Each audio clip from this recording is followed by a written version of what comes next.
So the bridge goes like this. I wanna be more than friends. I wanna be more.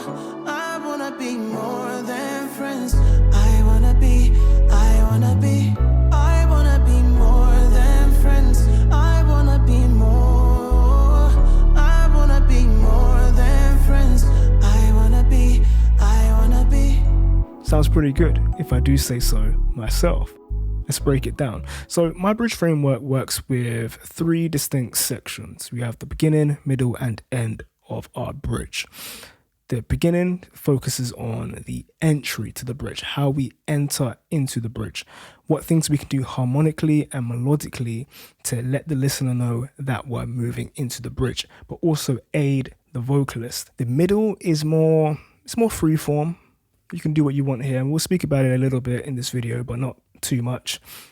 And then the exit, or the end, how you let the listener know that we're coming out of the bridge, and also how you aid the vocalist in their storytelling. So let's begin with the entry into the bridge, the beginning. So to do that, we'll look at the verse, chorus, and pre-chorus. It's the same chord progression in this track for all 3, and it's a 6-4-5 chord progression. 6, 4, 5, 6, 4. Now for the bridge, we move to the 2. Now, hear how different that sounds. Tonally, that sounds completely different to what we've just heard. And that's because it's a new chord. It's a chord that we haven't heard anywhere else in the song. I reserved this chord especially for the bridge. Now that tells the listener without a shadow of a doubt, whoa, we're in a new section now. They know, the songwriter knows, we all know. It's very clear, and I like to do that with my bridges. You don't have to do that, but if you want to make a statement, if you want to put a flag in the sand to say, boom, this is the bridge now, use a new chord. So that's what I do here. But then I also reinforce this with the arrangement by dropping out the drums and dropping out the bass. I've been thinking about your love tonight. Yeah. 2 hearts gonna make our worlds collide, baby. I just wanna be the one to treat you right. 2-step in me, baby, slide, slide. I wanna be more than friends. This lets the song breathe. It gives us a respite from the song, which is pretty high energy up until that point, and this just breaks it down. Again, you don't have to do this. I've written many bridges with the drums and bass in there from the beginning, but that's what I chose to do with this one. So it's something you can think about doing also. I also aid the entry into the bridge melodically, but with the strings.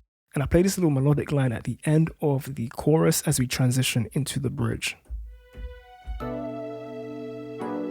All right, the middle of the bridge, or the main part of the bridge. Once we get to this part of the bridge, this is where we throw down some beautiful chords. And we ain't gonna break down the chords in this actual video. This video is more about the function of the chords and the thought process behind the chords and why you would use such chords. So that chord progression actually repeats twice. However, on the second time around, I reintroduce the bass. But I've used an R&B trope that reminds me of a group like Jodeci, like Devontae Swing's production, where I've reintroduced the bass just one bar early, and we land on the 6.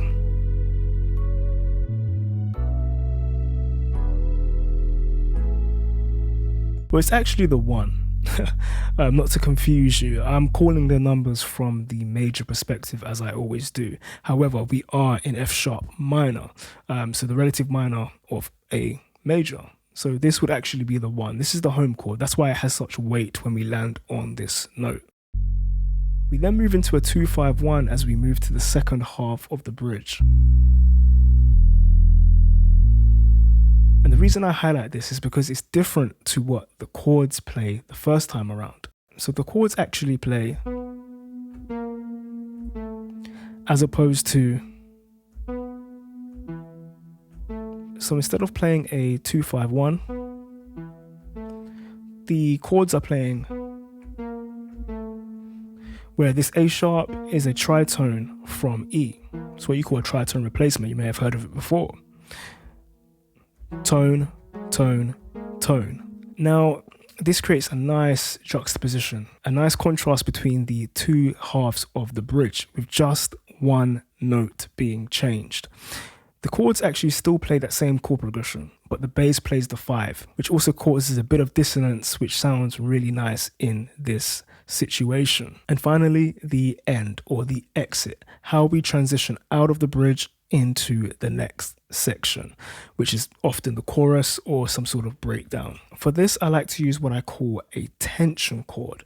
This is often a chord that is outside the key of the song, as that creates a lot of tension, and a lot of tension makes you sit up and pay attention. It's one of those chords that make you go, "Oh, what's that?" and then resolve it, create that release once moving back into the chorus. I wanna be. So for this example, and I'm just going to play it one time around, or the last time around.